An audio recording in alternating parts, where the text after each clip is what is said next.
Salam sejahtera untuk kita sekalian, untuk Om Swastiastu, Namo Buddhaya, Salam Kebajikan. Yang kami hormati para rekan-rekan media, kami atas nama Perhaki, Perkumpulan Penasihat dan Konsultan Hukum Indonesia, di bawah komando Profesor Dr. Elsa Sharif dan juga Sekjen Pak Pitra Nasution.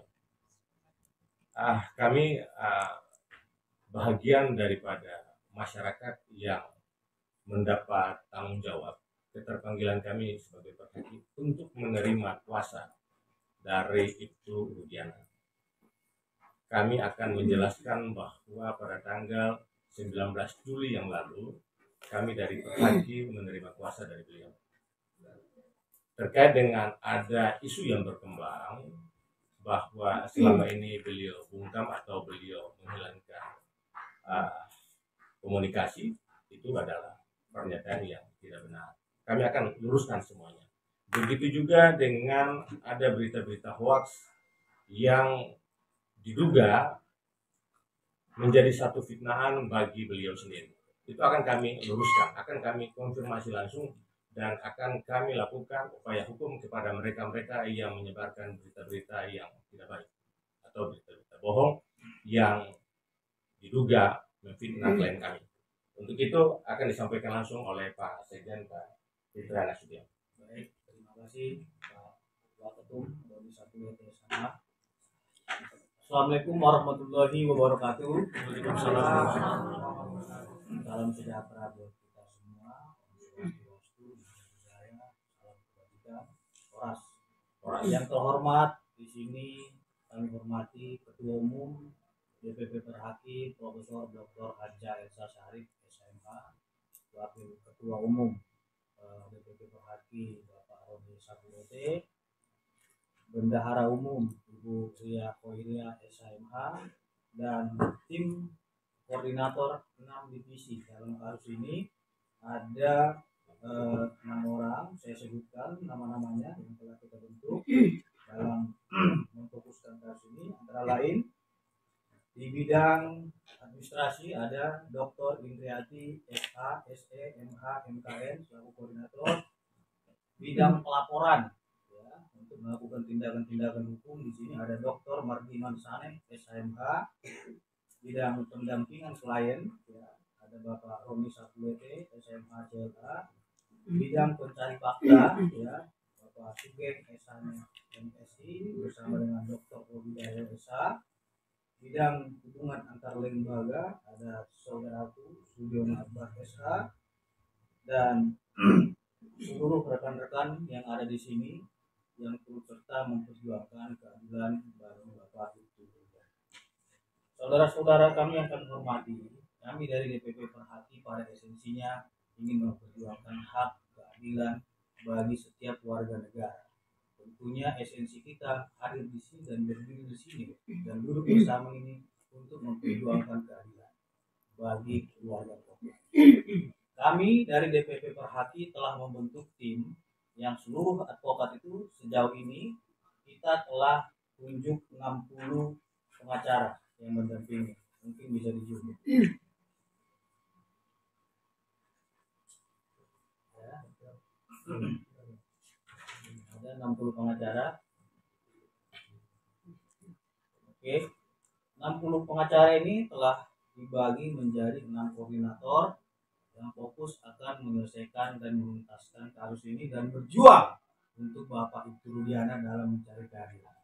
Rekan-rekan yang kami hormati, esensi kami di sini bukan untuk melawan siapapun, tidak. Akan tetapi kami ingin meluruskan kebenaran dan opini-opini yang menyesatkan di tengah-tengah publik pada hari ini. Kita ketahui selama ini klien kita Bapak Ibtu Rudiana adalah anggota polisi yang aktif dalam menjalankan tugasnya di dalam institusi kepolisian, dan beliau sangat tunduk dan patuh kepada ikatan kedinasan. Sehingga selama ini mungkin teman-teman bertanya, kenapa Bapak Ibtu Rudiana itu tidak bicara? Kenapa Bapak Ibtu Rudiana itu bungkam? Kenapa Bapak Ibtu Rudiana itu melarikan diri? Saya jawab, itu semua tidak ada melarikan diri, tidak ada sembunyi, tidak ada bungkam, dan tidak ada untuk lari dari tanggung jawab sebagai pelapor. Tentunya kami jawab, beliau adalah anggota polisi aktif yang tunduk dan patuh kepada Perpor nomor 7 tahun 2022, dan itu juga sedang kita kaji sebagai tim kuasa hukum. Artinya kalau seumpamanya perintah, peraturan dan perintah hukum itu boleh berkewajiban untuk menyampaikan sesuatu hal itu, tentu beliau akan laksanakan. Akan tetapi karena hubungan kedinasan dan keterikatan kedinasan, beliau harus mematuhi SOP yang ada di internal kepolisian. Apalagi kasus hukum ini telah ditangani oleh penyidik Polda Jawa Barat yang tentunya terkait dengan persoalan hukum tidak ada kapasitas beliau untuk menjawab itu, melainkan yang menjawab yang resmi adalah bidang hubungan masyarakat Humas Polda Jawa Barat. Kita menghargai penyidik yang sedang bekerja dan kita tidak ingin menimbulkan spekulasi liar yang tentunya akan merusak citra dan nama baik Bapak Ibtu Rudiana dan institusi kepolisian. Kita yakini bahwasanya penyidik dan Polda Jawa Barat tetap melaksanakan prosedur hukum sesuai dengan ketentuan undang-undang dan profesional dalam menangani kasus ini. Kami akan menjawab tudingan-tudingan yang dilakukan oleh berbagai pihak yang selama ini sebenarnya kami tidak ingin meladeni ini semua. Akan tetapi karena memang tudingan ini sudah sangat jahat sekali, fitnah ini sudah sangat kejam sekali, al-fitnatu asyaddu minal qatl. Artinya pembunuhan, fitnah itu lebih kejam daripada pembunuhan. Ini luar biasa sekali. Semoga Tuhan melindungi kita dari fitnah yang kejam. Teman-teman sekalian yang kami hormati, akhir-akhir ini kita lihat bahwasannya banyaknya opini liar yang berkembang terhadap Ibtu Rudiana. Kami selaku kuasa hukum yang telah ditunjuk oleh Ibtu Rudiana di sini akan menjawab satu persatu terkait dengan pertanyaan-pertanyaan masyarakat, apa dan bagaimana dan siapa terkait dengan persoalan kasus ini. Jadi saya kira rekan-rekan juga nanti akan diberikan kesempatan untuk bertanya terhadap kami. Jadi sebelum itu saya ingin menyampaikan yang pertama terkait dengan tudingan bahwasanya almarhum Eki ini masih hidup, ya. Karena kita lihat banyaknya tudingan-tudingan almarhum ini sebenarnya masih hidup. Itu adalah hoax dan fitnah. Kalau almarhum masih hidup, tidak mungkin Bapak Ibtu Rudiana berjuang sedih ini sampai saat ini, memperjuangkan bagi korban. Yang kedua, terkait dengan tudingan, ada katanya suruhan dari Bapak Ibtu Rudiana, namanya penjaga makam Bapak Rana katanya, disuruh Bapak Ibtu Rudiana untuk melarang orang melakukan ziarah di TPU Desa Jatiwangi dan melarang orang untuk ambil foto ataupun selfie di dekat pemakaman. Itu adalah berita bohong ataupun hoax. Bapak Rudiana setelah kami konfirmasi menyampaikan tidak mengenal yang namanya Rana dimaksud dan tidak ada larangan dari Bapak Ibtu Rudiana untuk orang melakukan ziarah ke makam almarhum. Justru beliau itu berterima kasih dan senang apabila ada masyarakat yang ingin ziarah ataupun foto di dekat makam almarhum. Dan justru beliau juga senang apabila ada yang mendoakan almarhum. Jadi clear sampai di sini, beliau tidak kenal yang namanya, dan beliau tidak ada perintah ataupun menyuruh orang larang ziarah ke makam almarhum. Selanjutnya terkait dengan isu bahwasanya yang baru-baru ini ya, yang baru sekarang itu yaitu DD. Ya, ini saya jawab dulu. DD mengatakan bahwasanya dia itu diarahkan ataupun disetting keterangannya oleh Ibtu Rudiana. Saya ingin menjelaskan bagaimana asal muasal adanya DD ini kepada rekan-rekan sekalian. Kita ketahui bahwasanya pada tanggal 27 Agustus 2016 ya, Ibtu Rudiana ini diberitahukan oleh Bapak Sulaiman ya, bahwasanya menanyakan kepada Bapak Rudiana apakah nama anaknya ini bernama Muhammad Rizky Rudiana.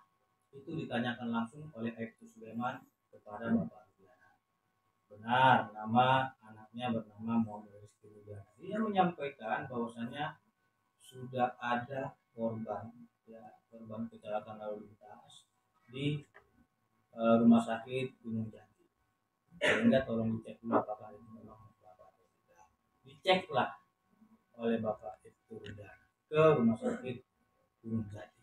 Setelah dicek benar dia melihat itu adalah anaknya.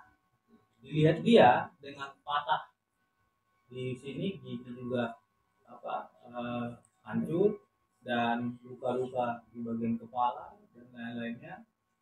Dia merasa aneh atas meninggalnya anaknya tersebut. Tapi karena memang dibilang kecelakaan awalnya, sehingga beliau memakamkan almarhum pada tanggal 28 Agustus 2016 di TPU Jatiwangi.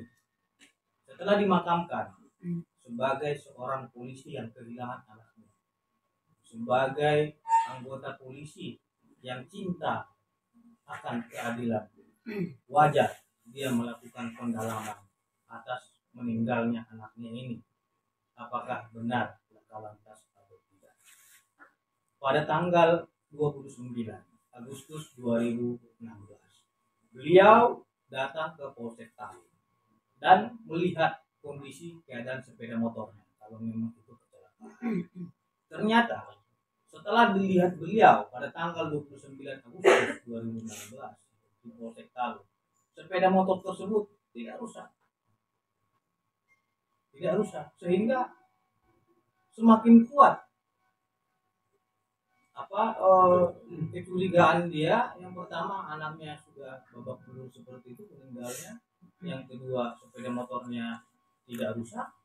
Wajar dia mencari itu.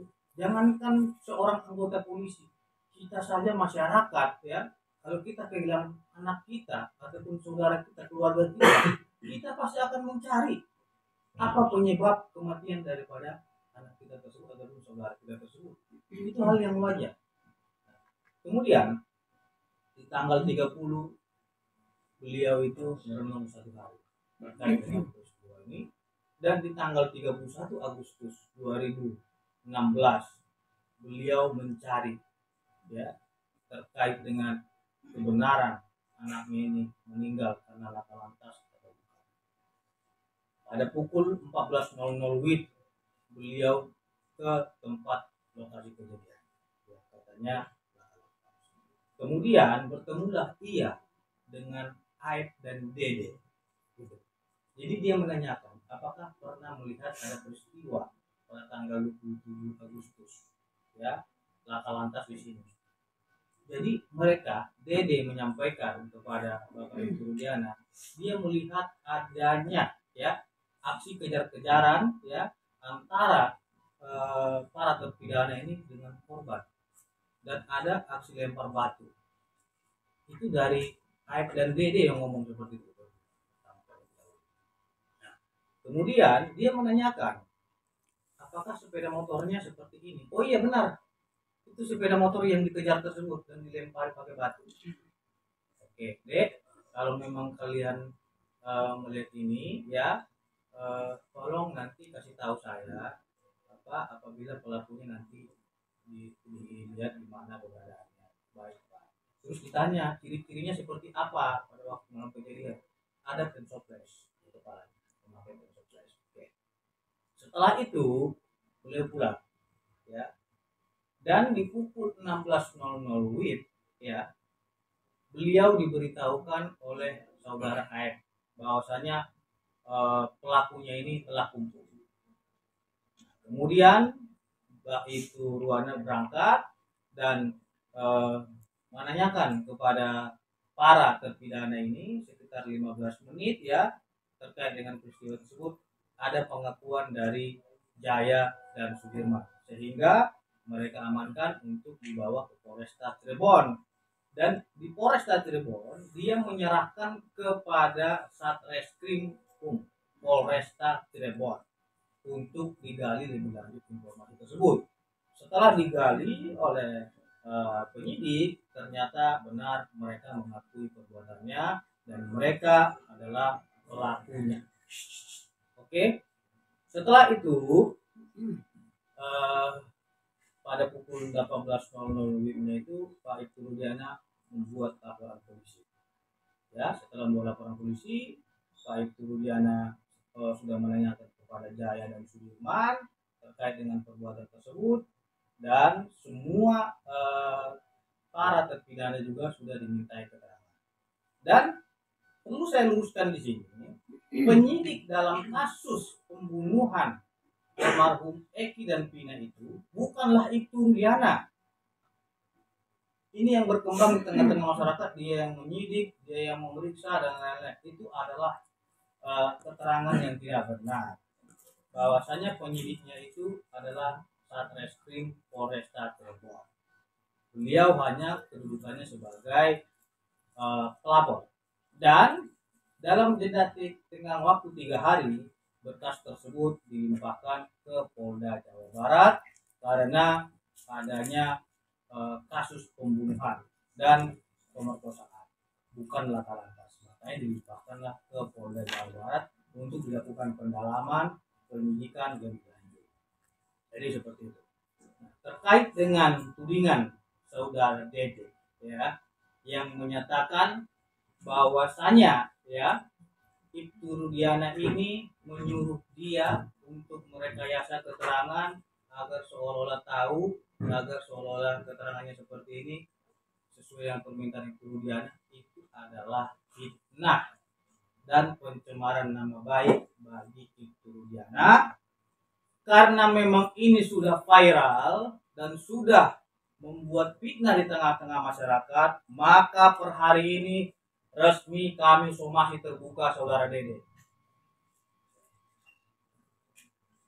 Oke. Yang kedua, kami juga melakukan somasi terhadap Dedi Mulyadi karena telah membuat video dan menyebarkan berita bohong ataupun fitnah dan mendistribusikan terkait dengan muatan yang mencemarkan nama baik. Oke. Terus yang ketiga, somasi terbuka kami, ya, kepada saudara Liga Akbar Cahaya. Oke.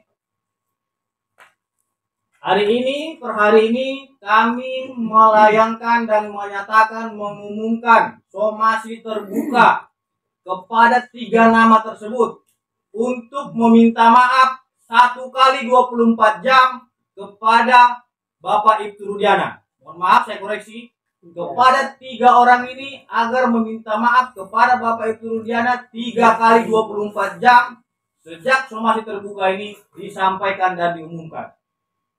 Apabila dalam 3 kali 24 jam yang bersangkutan yang telah kita lakukan somasi terbuka tidak meminta maaf kepada Ibtu Rudiana beserta dengan keluarganya dan kepada masyarakat melalui media pers yang ia beritakan, maka dengan tegas kami akan melakukan tindakan hukum dengan membuat laporan polisi terhadap mereka bertiga.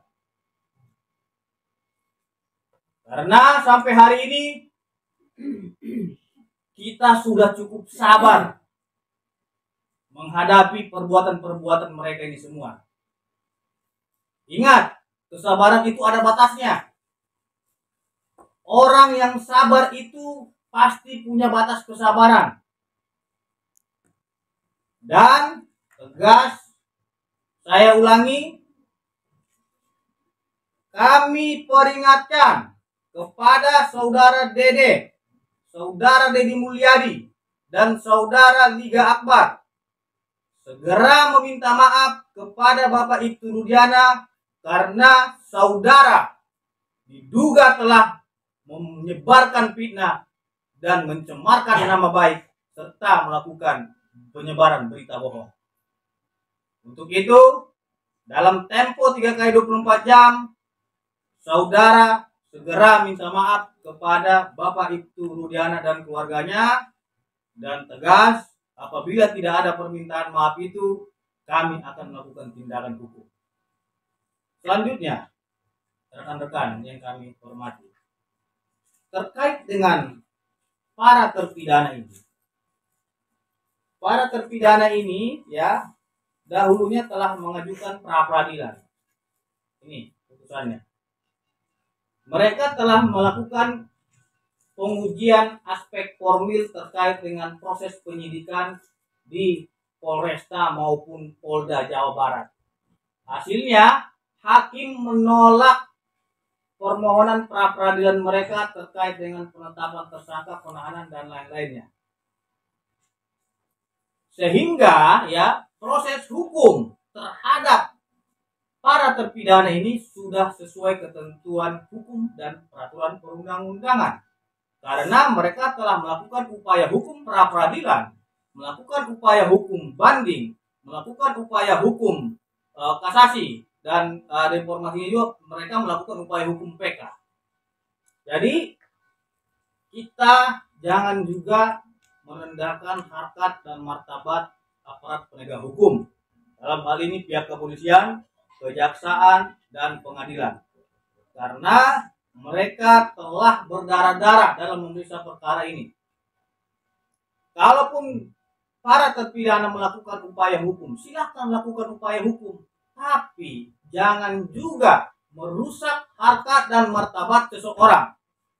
Karena perkara ini sudah diputus ingkrah dengan putusan nomor 4, nomor 3, dan nomor 16.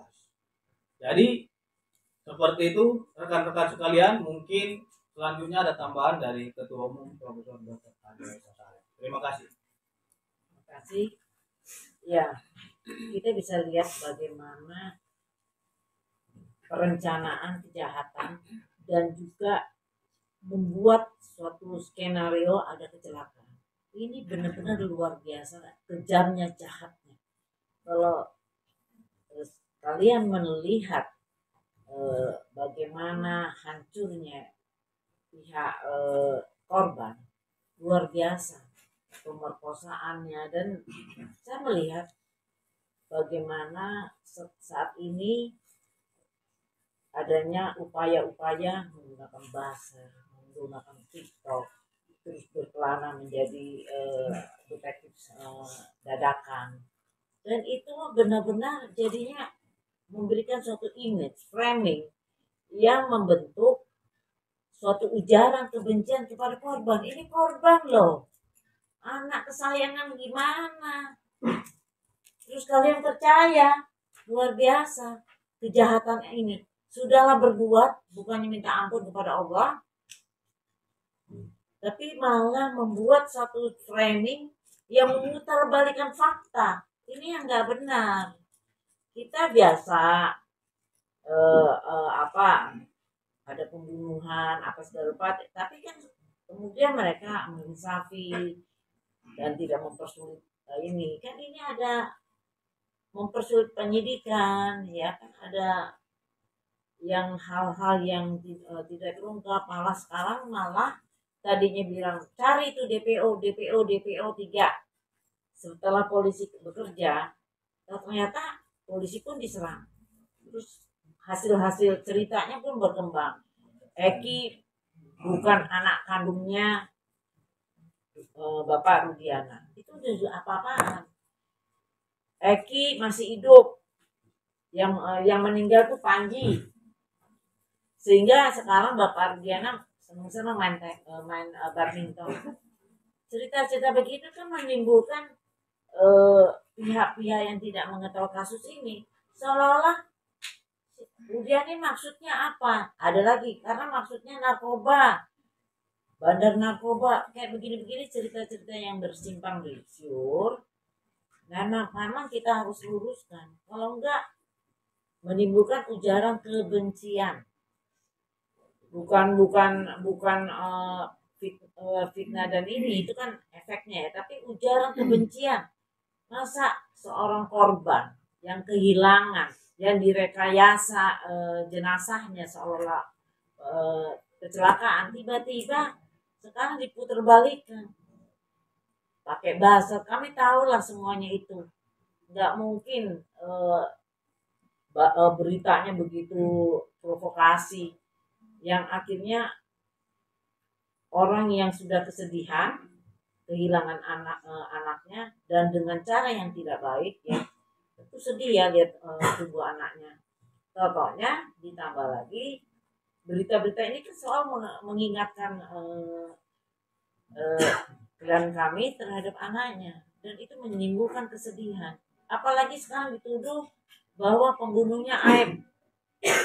Terus ada lagi yang bahwa sebetulnya yang pembunuhnya Rudiana ada hubungan dengan almarhum Vina. Ya kan lucu, Vina masih kecil 16 tahun sama-sama sama anaknya.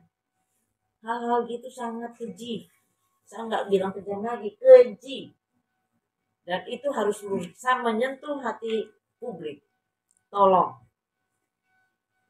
bukalah hati dan pikiran supaya normal ya, bahwa namanya framing ini sangat keji, apalagi hoax ini ya, sehingga ingin kita luruskan.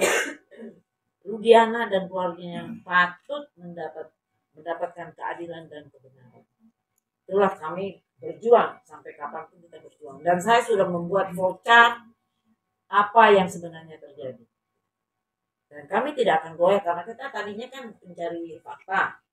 Setelah kita lihat, oh yang mana yang benar itu kita tahu sekarang. Jadi kita tidak akan tergoyahkan, terhaki tidak akan tergoyahkan. Kita di pihak korban dan kita mohon didukung dengan doanya saja untuk merubah cara berpikir publik bahwa ini korban, jangan jadi dikorbankan lagi. Terima kasih. Ya, untuk teman-teman mungkin ya. Saya aktif dari Tempo, mau nanya Pak, kan kalau berdasarkan keterangan Bapak kan tanggal 31 Pak Rudiana memang sempat mencari ya Pak. Nah cuman kalau berdasarkan BAP Pak Rudiana sendiri itu beliau tuh menjabarkan 11 nama pelaku beserta peran-perannya. Nah itu seperti apa? Nah kan kalau misalkan dari fakta kan seperti itu ya, dari BAP ya. Dan plus juga kan Pak Ibu Rudiana kan juga bilang kalau Vina ini diperkosa dan segala macam. Cuman kan dan Eki juga posisinya katanya kayak ada tusukan dan segala macam. Cuman kan kalau kita lihat dari hasil visum luar dan visum ekshumasi itu kan di dalam tubuh Eki sendiri kan benar-benar bersih sama sekali gitu, dan memang dari dokter juga bilang kalau ini akibat laka gitu. Dan mengapa Pak Rudiana ini langsung bisa menyimpulkan kalau anaknya ini terkena luka tusuk dan segala macam, dan Vina itu diperkosa, padahal hasil sperma itu muncul setelah visum ekshumasi dan itu juga 11 hari setelah dibongkar pemakaman. Dan sperma juga kan bertahan itu hanya 3 hari. Dan mengapa Pak Rudiana itu yakin Vina ini diperkosa? Terima kasih. Sebelum nanti dilihat buktinya saya akan menjawab ya. Itu hal-hal yang selalu dibicarakan, didengung-dengungkan. Saya bilang kalau mengetahui soal BAP ya, kita pelapor itu kan diperiksa waktu diberikan kan dibilang 1 jam kok bisa tahu si A perannya ini si B, itu udah tahu. Lawyer-lawyernya bicara begitu, dan saya selalu menjelaskan begini ya, kan waktu diserahkan di Polres Cirebon oleh Pak Rudiana timnya kepada Sarse, itu kan langsung mengaku kan ada dibikin itunya notolonya sebelum di BAP, begitu yakin, dan yang ngomong kan mereka yang bicara. Jadi Anda jangan deh Rudiana seolah-olah membuat satu rekayasa 11 orang begini-begini, nggak mungkin. Itu cerita dari pihak itulah yang saya bilang jadinya kalian mendapatkan suatu hoax yang akhirnya selalu menuduh. Nah waktu polisi penyidik begitu dia bilang ya oke, ini memang dia sudah mengaku semuanya. Karena waktu itu kan mereka juga masih anak-anak dari 15 sampai 21 atau 22 ya pada saat itu. Jadi begitu ditangkap langsung ngaku. Dan itu kan serse umum, jangan bilang Rudiana. waktu sudah fix ya kan itu ada jeda waktu 1 jam lebih. Nah baru di BAP. Nah waktu di BAP kan polisi bilang apakah Anda mengetahui hal ini? Terus betul ya mengetahui ini nih kan waktu diinterogasi oleh reskrim kan Pak Rudiana di sini dia tahu. Terus udah tuh biasanya polisi memberitahu si A ini si B ini ya tahu itu bukan bukan berarti Rudiana itu membuat satu cerita si A perannya begini si B peran itu pengakuan dari mereka. Cuman kalau menurut fakta kan itu pengakuan langsung Bukan dari fakta, ini saya ngomong bicara fakta, karena itu udah salah. Faktanya adalah begitu. Waktu diinterogasi itu ngaku semua kalau kalau jadi polisi bisa tahu karena sehari-hari sama polisi. Oke, lalu soal apa namanya visum yang Pak Rudiana tuh bilang kalau ada luka tusuk, sedangkan Pak Rudiana yang ngomong visum kan adalah Iya, dokter iya. jangan bilang Rudiana melulu. bukan Bu, tapi kalau dari pihak Pak Rudiana tuh beliau bilang sendiri Bu kalau ada luka tusuk dan segala macam, sedangkan dari hasil Tunggu visum dulu, tidak ada Bu. tunggu. Itu ada pisau kan si Vina itu kena potongan pisau. Kalau itu kan kena pukulan. Jangan ngomong Rudiana, kita bicara visum. Coba bacakan visumnya. Jangan hati-hati loh, jangan kalian tuh menyebarkan hoax ya. Jadi marah jadi. Yang atau kan kita itu berada pada Kita luruskan. yang telah kalau rekan-rekan membaca putusan ya, pada halaman 34 di situ dijelaskan terkait dengan yang 11 ini ya, saya bacain bahwa saksi mengetahui dan 11 nama itu dari hasil interogasi saksi kepada mereka. Jadi itu dari keterangan mereka, gitu. Nah terkait dengan visum ya, yang pertama visum nomor 76 di situ jelas di situ disebutkan bahwasanya ada trauma tajam, terdapat tanda-tanda trauma tajam berupa luka terbuka pada pipi kanan dan punggung tangan kiri. Lalu di visum nomor 77 itu dijelaskan di situ bahwasanya tampak mayat sudah membusuk, terdapat tanda-tanda trauma tubuh. Artinya visum ini dilakukan visum itu pertanggal 13 September 2016 karena dahulunya itu dan informasinya laka-laka. Tentunya ini diungkap kembali sehingga dilakukan surat S1 terhadap Vina dan seperti itu. Pak mau izin satu lagi deh Ya, kan satu lagi kan apa namanya kalau kesaksian Ayat dan Dini ini kan beliau ini memang kedua beliau ini diduga kan melihat langsung ya, dan itu kan tapi lokasinya itu Ayat dan Dini itu melihatnya malam hari dan jaraknya 50 meter namanya dari TKP. Nah itu kenapa Pak Rudiana ini hanya mengandalkan dua kesaksian Ayat dan Dini aja? Jadi begini, saya tanya kritis. Jadi begini Adinda, yang pertama itu beliau mencari informasi, namanya juga laporan informasi masyarakat ya, tentunya harus didalami. Dede dan Aib itu menyampaikan kepada Ibu Rudiana bahwasanya dia melihat peristiwa tanggal 27 itu dan sepeda motor itu diperlihatkan apakah ini sepeda motor dilempar dan dikejar oleh para terpidana. Oke, setelah pelaku ini yang lapor ini diamankan, dibawa ke Polresta Cirebon, di situ digali oleh Satreskrim Polresta Cirebon, sehingga mereka menyampaikan antara lain namanya ini disebutlah sehingga 11 orang. Yang pertama ya, Pak Rudiana itu hanya menanyakan kepada Jaya dan Sudirman dan pengembangannya itu adalah penyidik Polresta Cirebon, sehingga itu clear. Jadi kenapa beliau tahu namanya itu? Ya karena dari terpidana sendiri yang menyampaikan nama-nama itu, sehingga dituangkan di dalam BAP seperti itu. Nah terkait dengan proses hukumnya tersebut itu dilimpahkan ke Polda Jawa Barat untuk diuji lagi dan didalami.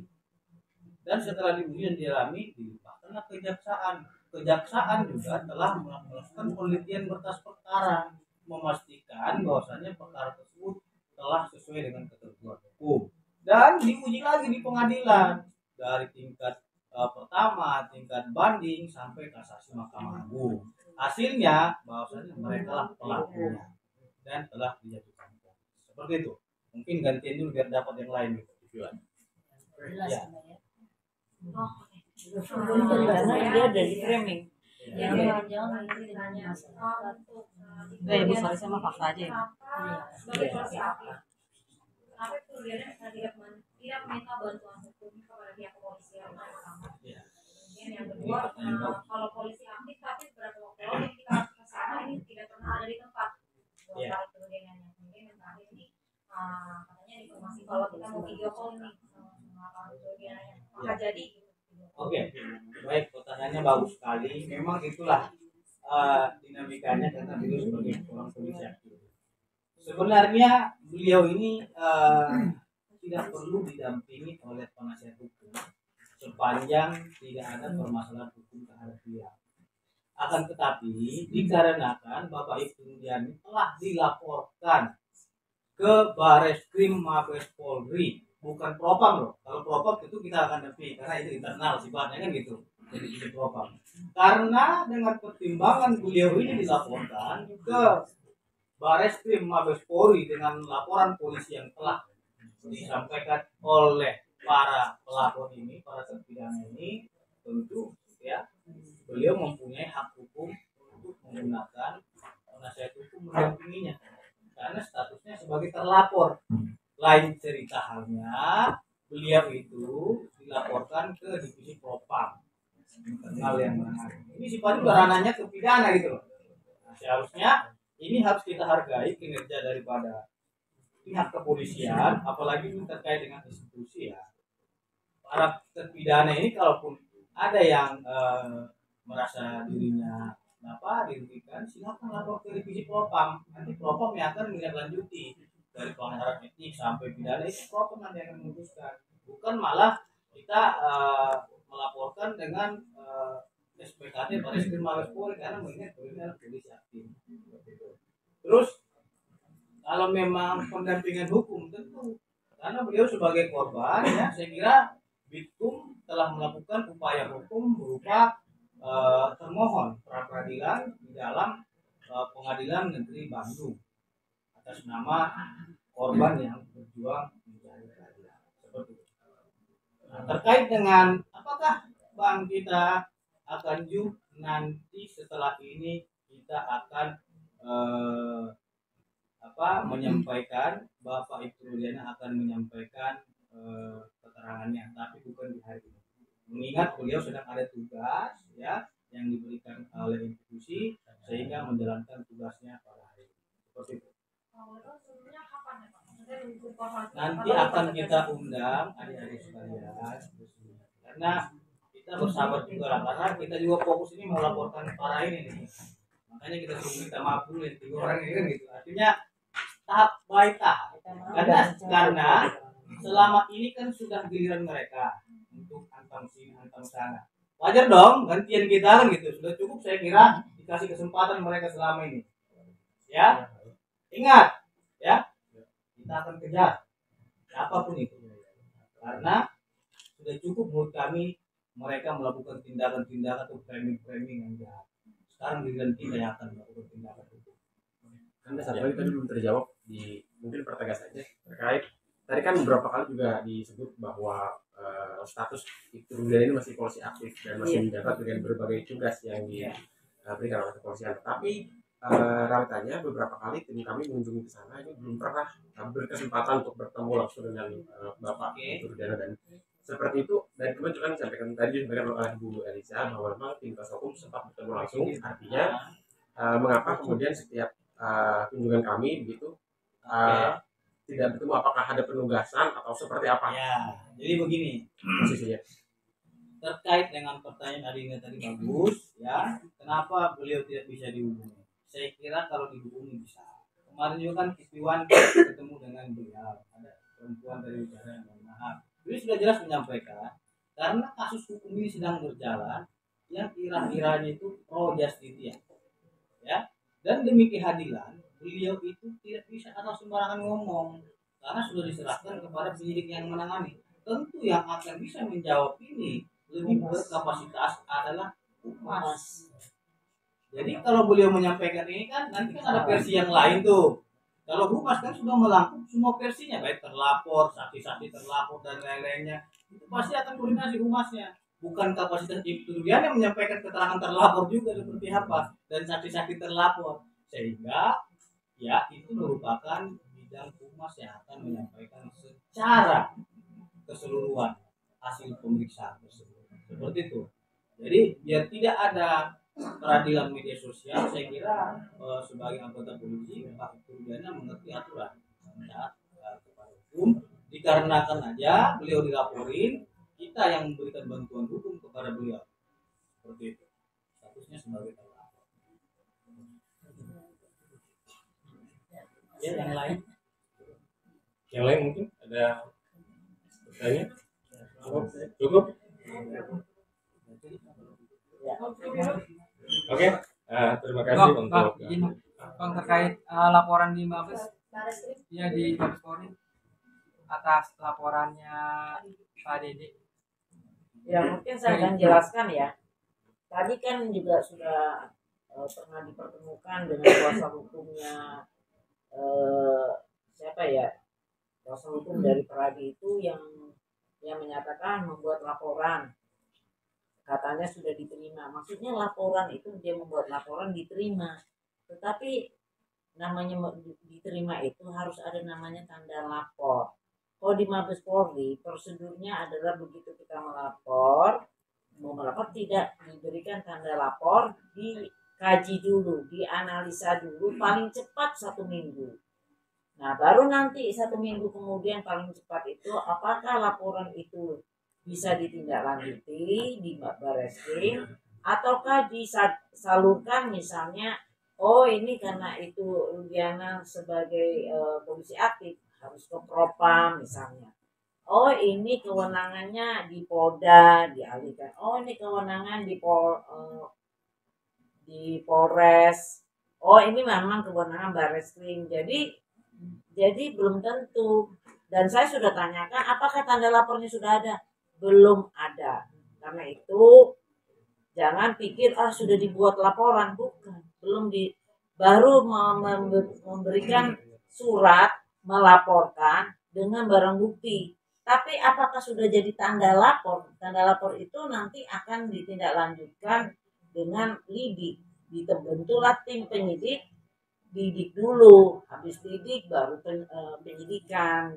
Jadi take time lah sampai nanti misalnya sampai persidangan. Nah itu yang mau dijadiin barang bukti sebagai novum, itu mesti sampai punya putusan yang mempunyai kekuatan hukum tetap.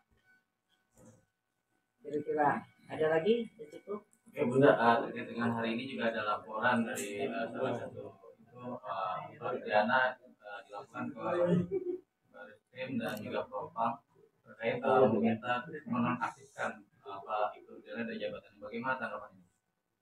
Ya, tidak apa-apa, karena cuma minta-minta doang. Soal berhasil atau tidak kita lihat aja.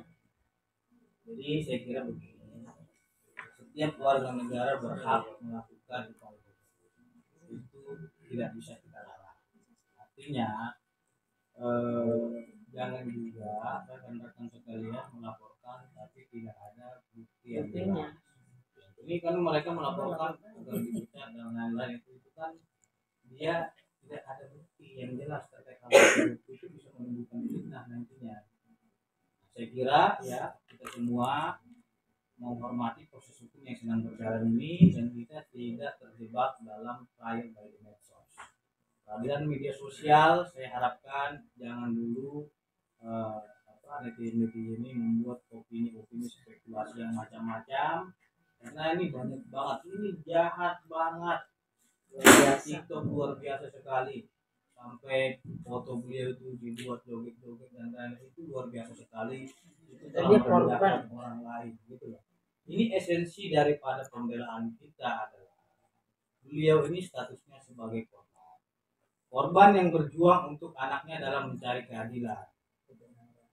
Pada bulan Mei 2024 yang lalu, kita semua masyarakat Indonesia telah menonton Vina sebelum 7 hari. Semua apa? Semua menyatakan setuju. Cari itu pelakunya. Tangkap itu pelaku itu. Tapi setelah ditangkap oleh Polda Jawa Barat, semua berbalik, bela terpidana. Bebaskan dia, seperti itu. Saya merasa aneh terkait dengan pemikiran kita semua. Kita di sini mau bela korban atau mau bela terpidana? Jadi janganlah kita pantik persoalan hukum ini dan menghancurkan harkat martabat nasib keluarga Ibtu Rudiana. Beliau sudah sedih kehilangan anaknya. Beliau sudah terpukul kehilangan putranya. Keluarganya bersedih setiap hari dengan perundungan, bulian, dan lain-lain netizen. Selama ini beliau diam. Apakah kita tega menghujat korban, menghujat orang yang sudah mati, menghakimi orang yang sudah mati? Keadilan bagi orang mati hanyalah ada di surga. Jadi masyarakat Indonesia, tolonglah jangan menghakimi korban. Ini sudah menjadi peradilan media sosial. Kenapa kita semua berubah pola pikirnya? Esensi yang pertama itu sudah tepat. Cari pelaku gitu. Kita dukung Polda. Tapi esensinya berubah. Setelah ada beberapa terduga pelaku diamankan. Sehingga sekarang terpidana harus dibebaskan. Silakan saja melakukan upaya hukum peninjauan kembali. Kita tidak larang itu, karena itu negara memberikan ruang kepada para terpidana untuk melakukan upaya hukum. Dan tolong diingat, mereka para terpidana telah mengajukan gerasi yang artinya mengakui perbuatannya kepada Presiden dan seluruh masyarakat Indonesia. Jangan patahkan semangat Bapak Ibtu Rudiana dalam mencari keadilan. Jangan goyahkan semangat keluarganya dalam mencari keadilan. Tidak ada keraguan sedikit pun berhati dalam membela korban di sini. Terima kasih. Wabillahi taufiq wal hidayah. Assalamualaikum warahmatullahi wabarakatuh. Oke, terima kasih.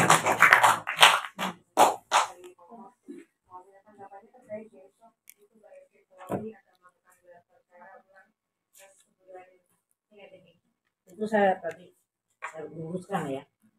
Istilahnya bukan gelar perkara. Karena belum ada perkara, belum ada LP. Jadi istilahnya menganalisa laporannya. Jadi saya kata-kata gelar perkara seolah-olah laporan itu sudah ada, sudah diterima. Yang diterima itu suratnya saya, tapi belum ada LP-nya. Jadi nggak ada gelar perkara, tetapi yang ada menganalisa laporannya Dumas gitu loh. Nanti baru diambil kesimpulan apakah laporan itu layak dibikin LP atau dipegang Bareskrim atau dipindahkan dialihkan ke Propam atau di Polda atau di Polres begitu atau di Bareskrim sendiri. Jadi jangan bikin suatu kata-kata orang bilang berarti laporannya udah diterima ya. Karena LP-nya saya sudah fix sampai hari ini. Belum ada LP-nya. Ya. Tegas ya. Oke, rekan-rekan, cukup ya? Cukup ya. Ya. Ya. Oke, terima kasih atas kehadiran rekan-rekan media atas pertemuan kita di siang hari ini.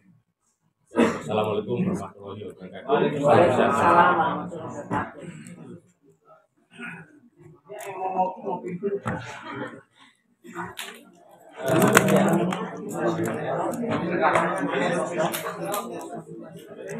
Nanti,